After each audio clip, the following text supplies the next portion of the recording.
విశ్వవిఖ్యాత నట సార్వభౌమ శ్రీ నందమూరి తారక రామారావు గారి భక్తుడు డైరెక్టర్ వైవిఎస్ చౌదరి గారిని ఇప్పుడు మాట్లాడవలసిందిగా రిక్వెస్ట్ చేస్తున్నాము. ఈరోజు ఎప్పటికీ నేను నా జీవితంలో ఎప్పటికీ మర్చిపోలేని రోజు అండి. ఎందుకంటే నాకు నందమూరి తారక రామారావు గారి యొక్క ఈ ప్రదేశం అంటే నాకు ఒక పుణ్యక్షేత్రము, ఒక దివ్యమైన స్థలము, ఒక పవిత్రమైన స్థలం కింద, ఒక శక్తినిచ్చే స్థలం కింద నేను ఎప్పుడు భావిస్తూ ఉంటాను. నేనే కాదు, ప్రపంచవ్యాప్తంగా ఉన్న నందమూరి అభిమానులు, రామారావు గారి అభిమానులు ఎవరైతే ఉన్నారో, నా ముందు జనరేషన్ కావచ్చు, నా జనరేషన్ కావచ్చు, నా తర్వాత జనరేషన్ కావచ్చు, వాళ్ళందరికీ కూడా ఇక్కడికి వస్తే ఒక రకమైన వాళ్ళకున్న కష్టాలు చెప్పుకొని, వాళ్ళకున్న బాధలు చెప్పుకొని, వాళ్ళకున్న ఆనందాన్ని ఆయనతో చెప్పుకుని ఒక రకమైన ఒక మెడిటేషన్ లాంటిదన్నమాట. అంటే అవన్నీ తీరే ఒక సమస్యలకి సొల్యూషన్ దొరికే ఒక ప్రదేశంలాగా నిజంగా భావిస్తాం మేమందరం, రామారావు గారిని దైవంగా భావించే మాలాంటి అభిమానులందరం. అలాంటి ప్రదేశంలో ఒక ఎన్టీ రామారావు గారు, నేను ఎప్పుడు జోహార్ జోహార్ అనేది నా నోట్లోంచి రాదు. ఆయన మనలో ఉన్నారు, మాతో ఉన్నారు. మరణం లేని జననం, రామకృష్ణ గారు చెప్పినట్లుగా, మేమందరం భావిస్తున్నట్లుగా ఆయన ఎప్పుడు మనతో ఉన్నారు. తెలుగు జాతి ఉన్నంత వరకు ప్రతి వ్యక్తిలోనూ ఉంటారు, చరిత్రలో ఉన్నారు. రాయబోయే చరిత్ర ప్రతి చరిత్రలోని ప్రతి పేజీలోనూ ప్రతి పంక్తిలోనూ ఉంటారు ఆయన. సో మేము ఎప్పుడు అలాంటి ఒక ప్రదేశంలో ఆయన 4వ తరానికి చెందిన, మళ్ళీ ఆయన పేరుతో 3 అక్షరాలతో, ఆ పవర్ఫుల్ 3 అక్షరాలతో ఆయన మనవడు తాతయ్య గారి పేరుని ఎంతో ప్రేమ, అనురాగం, ఆప్యాయతలతో పెట్టుకున్న ఆ పేరుని పెట్టుకోవడం అంటే అంత ఈజీ కాదు. ఆ పేరును పెట్టుకున్న వ్యక్తి, పెట్టుకోవడం అంటే మళ్ళీ అది ఫైన్ ఆర్ట్స్లోనే రాణించాలి. చాలామంది పెట్టుకుంటారు పేర్లు, మళ్ళీ ఫైన్ ఆర్ట్స్లో రాణించాలి. ఆయన ఏ ఫైన్ ఆర్ట్స్లో అయితే రాణించారో ఆ ఫైన్ ఆర్ట్స్లో రాణించాలి. పుట్టినప్పుడు పెట్టుకుంటాం, పెరిగి పెద్దయిన తర్వాత ఆ ఫైన్ ఆర్ట్స్ ఆయనలో కనపడాలి. అలా కనపడిన ఆ అబ్బాయి నా కళ్ళల్లో పడతాం. ఆ కళ్ళల్లో కనపడిన అబ్బాయి యొక్క లాంచింగ్ ముహూర్తం, షూటింగ్ ముహూర్తం ఈ ప్రదేశంలో జరగటం, నేను అనుకోవటం, అది జరగటం, అది కూడా ఆయన యొక్క, మా దైవం యొక్క కుమార్తెల చేతుల మీదుగా జరగటం అనేది ఒక అనిర్వచనీయమైన అనుభూతి, అద్వితీయమైన మరుపురాని ఒక ఘట్టం అన్నమాట. ఆయన ఏమైతే ఆలోచించి వాళ్ళ కుమార్తెలకి ఈశ్వరి ఈశ్వరి ఈశ్వరి అని శక్తి స్వరూపాలుగా పేర్లు పెట్టారో, ఆ శక్తి స్వరూపాలు అంటే నిన్న కాక మొన్న నేను వేసిన ఒక పాంప్లెట్, అంటే వీళ్ళు మా స్పెషల్ ఆస్పిషియస్ గెస్ట్స్, అతిథులు అని నేను ఏదైతే ఒక పాంప్లెట్ వేశానో, ఆస్పిషియస్ గెస్ట్స్ అని వేశానో, అక్కడ అది నేను చూసుకుంటే నాకే ఆశ్చర్యం వేసింది ఆ డిజైన్. అంటే ముగ్గురు అతిథులు, ముగ్గురు కుమార్తెలు. ఆ ముగ్గురు ఒక సైంటిస్టులు అనమాట, మహిళా సైంటిస్టులు ముగ్గురు. ఆ మెమోరియల్ ఎలా అనిపించిందంటే నాకు శ్రీహరికోటలో లాంచింగ్ ప్యాడ్ లాగా అనిపించింది. రాకెట్లను లాంచింగ్ చేసి ఒక లాంచింగ్ ప్యాడ్ లాగా అనిపించింది. ఆ లాంచింగ్ ప్యాడ్లోంచి ఒక రాకెట్ని, ఒక మిసైల్ని, ఒక స్టడ్ని స్టార్స్ కేటగిరీలోకి లాంచ్ అయిపోయే ఇందుకు వచ్చి సైంటిస్టులు ముగ్గురు పూనుకుని, ఒక మహిళా సైంటిస్టులు పూనుకుని లాంచ్ అయిపోతున్నారు అన్నట్టుగా నాకు డిజైన్ చేసిన తర్వాత అనిపించింది, డిజైన్ చేయించుకున్న తర్వాత అనిపించింది. ఆ మిసైల్ మరెవరో కాదు, ఆ స్టడ్ మరెవరో కాదు, ఫ్యూచర్లో ఆ స్టార్స్ కేటగిరీలోకి అద్భుతమైన రేంజ్లోకి వెళ్ళబోయే స్టార్ ఎన్టీఆర్, మా ఎన్టీఆర్ అని అనిపించింది. నాకు అది గర్వకారణంగా అనిపించింది. అది భవిష్యత్తులో జరగబోతుందని నాకు అనిపిస్తుంది, ఇన్స్టిట్యూషన్ అనిపిస్తుంది. ఇదంతా ఎందుకు అనిపిస్తుంది అంటే దానికి విశేషమైన కృషి, విశిష్టమైన కృషి, కావాల్సినంత కసి తనలో ఉన్నట్టుగా నాకు అనిపించింది. దానికి ఇదంతా ఎప్పుడు అనిపిస్తుంది అంటే ప్రాజెక్టుకి కావాల్సిన కృషి, పట్టుదలతో కసిగా మేము పనిచేయటం, జయాపజయాలనేది మీరు చూసి రేపొద్దున మాకు ఇచ్చే రిసెప్షన్లోంచి ఆధారపడి ఉంటాయి. సో రామారావు గారి ముగ్గురు కుమార్తెలు, వాళ్ళ మనవడి మనవడి రూపంలో ఉన్న మళ్ళీ ఎన్టీఆర్ పేరుతో ఉన్న అబ్బాయిని, వాళ్ళ నాన్నగారి పేరుతో ఉన్న అబ్బాయిని, మనవడి రూపంలో ఉన్న అబ్బాయిని వాళ్ళ చేతుల మీదుగా వెండితెర ప్రపంచానికి ఆయన యొక్క మెమోరియల్ ప్లేస్లోంచి పరిచయం చేయటం అనే ఒక అపురూపమైన ఘట్టంలో, ఆయన వీరాభిమాని అయిన నేను దర్శకత్వం వహించే ఒక అపురూపమైన ఘట్టంలో నా భార్య సన్నిహితులు, స్నేహితులైన అమెరికా ఫ్రెండ్స్ రమేష్ అత్తిలి గారు నాయకత్వంలోని ఫ్రెండ్స్ అందరూ భాగస్వామ్యం అయ్యి, మళ్ళీ నా భార్య నిర్మాతగా వాళ్ళందరూ కలిసి ప్రొడ్యూస్ చేసే మహిళలందరూ కలిసి చేసే కార్యక్రమంలో భాగస్వామ్యం అవ్వటం అనేది ఒక గొప్ప మరుపురాని ఘట్టం. ఇందులో మన తెలుగు అమ్మాయిని హీరోయిన్గా పరిచయం చేసే ఒక కార్యక్రమం కలిసి రావటం కూడా, ఇదంతా కూడా నాకు ఒక అదృష్టం కింద భావిస్తున్నాను నేను. తను కూడా కూచిపూడి డాన్సరు, మంచి అమ్మాయి. సో ఈ కార్యక్రమం మళ్ళీ ఒక మరుపురాని ఘట్టం కింద ఫీల్ అవుతున్నాను. అలాగే ఈ ఘట్టంలో ఎప్పుడు అంటే మాకు హరికృష్ణ గారితో 3 సినిమాలు చేసిన పరిచయంలోనూ, అంతకుముందు అసిస్టెంట్ డైరెక్టర్గా చేసిన పరిచయాల్లో, ఆ కార్యక్రమాల్లో ఎప్పుడు కూడా మా లక్ష్మి గారిని పూజలు ఆవిడని ఎప్పుడు పూజలు చేస్తూ చూసాం, పూజల గురించి విన్నాం, పూజల గురించి మాట్లాడుతుండగా విన్నాం. పూజలు ఆవిడ వచ్చి పూజ చేస్తుండగా మాకు పూజా కార్యక్రమాలు నిర్వహిస్తుండగా ఈ షూటింగ్ ముహూర్తం అనేది స్టార్ట్ అవడం, పూజా కార్యక్రమాలు నిర్వహిస్తుండగా స్టార్ట్ అవడం అనేది గొప్ప శుభసూచకంగాను, అది అదృష్టం కింద భావించాం.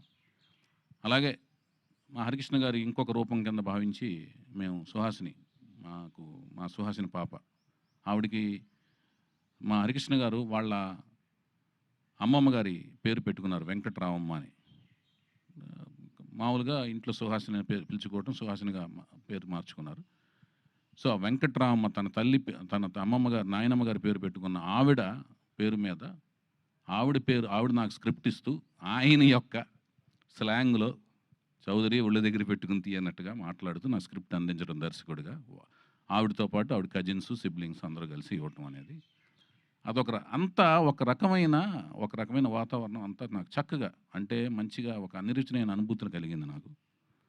దాంతోపాటు మా మోహన్ కృష్ణ గారు అంటే వెరీ స్ట్రిక్ట్ ప్రిన్సిపల్డ్ అనమాట, వెరీ స్ట్రిక్ట్. అంటే మనం ఆయన్ని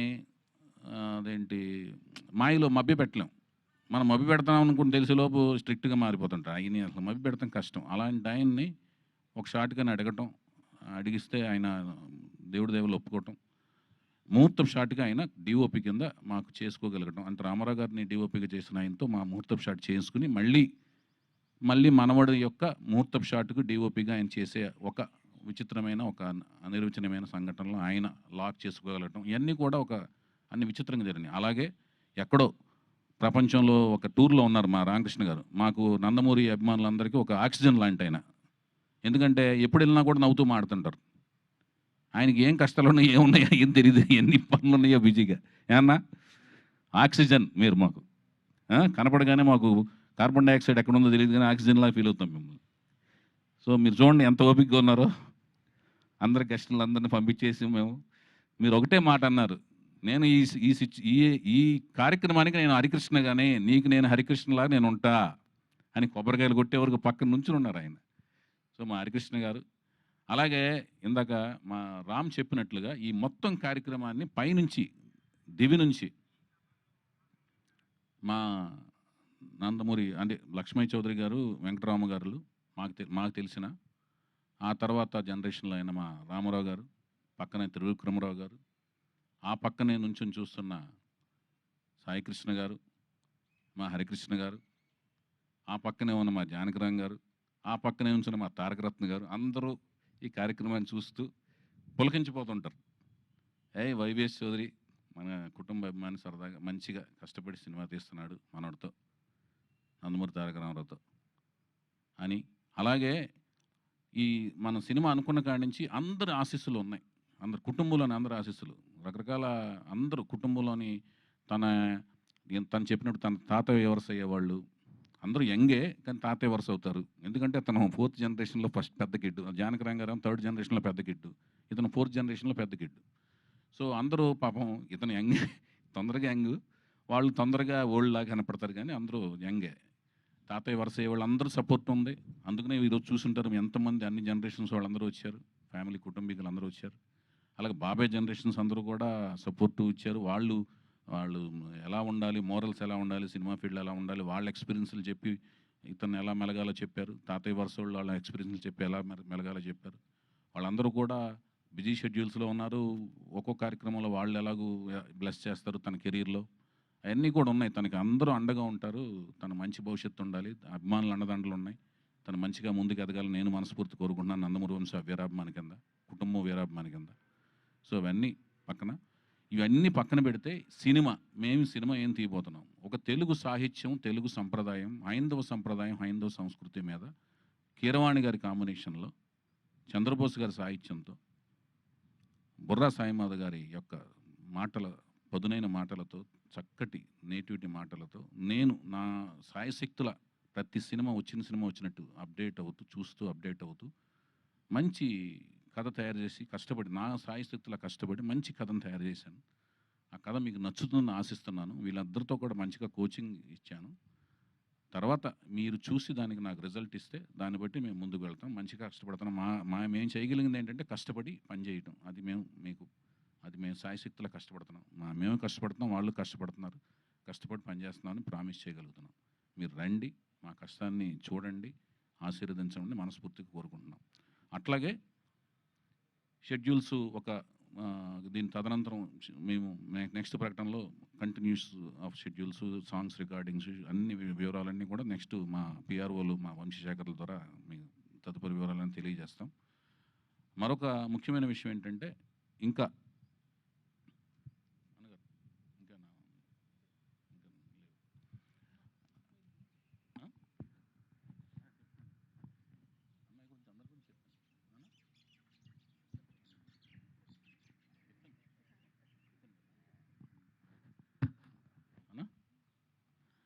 అది అందరూ రావటం అనేది ఇంకా అంత. అలాగే అతి ముఖ్యమైన విషయం ఏంటంటే, అలాగే మా పూజా కార్యక్రమంలో ముఖ్యమైన అంశం ఏంటంటే, వసుంధర గారు నాకు ద్వారా వసుంధర గారు ద్వారా నా వైఫ్కి, తను ఫస్ట్ టైం ప్రొడ్యూసర్ అయింది కాబట్టి తాంబూలంలో తను కలిసి రావాలని చెప్పి తను తాంబూలం చక్కగా స్వయంగా ఇచ్చి, వసుంధర గారు తనకి మంచి లక్ష్మీ సౌభాగ్యవతిగా డబ్బులు, మంచి లాభాలు రావాలి ప్రాజెక్టు ఫస్ట్ టైము కీర్తి ప్రతిష్టలు ఆల్రెడీ వస్తూ, దాని కీర్తి ప్రతిష్టలు వస్తే డబ్బులు కూడా వస్తాయని చెప్పి ఆవిడ దీవించి ఇవ్వటం అనేది తనకి మంచిగా రావాలని తను దీవించి ఇచ్చారు. అది కూడా మాకు మంచి చేస్తుందని మేము వసుంధర గారి ద్వారా అది కూడా మంచి ఆశీస్సులుగా మేము భావిస్తున్నాము. అలాగే ప్రతి ఒక్కరూ అంటే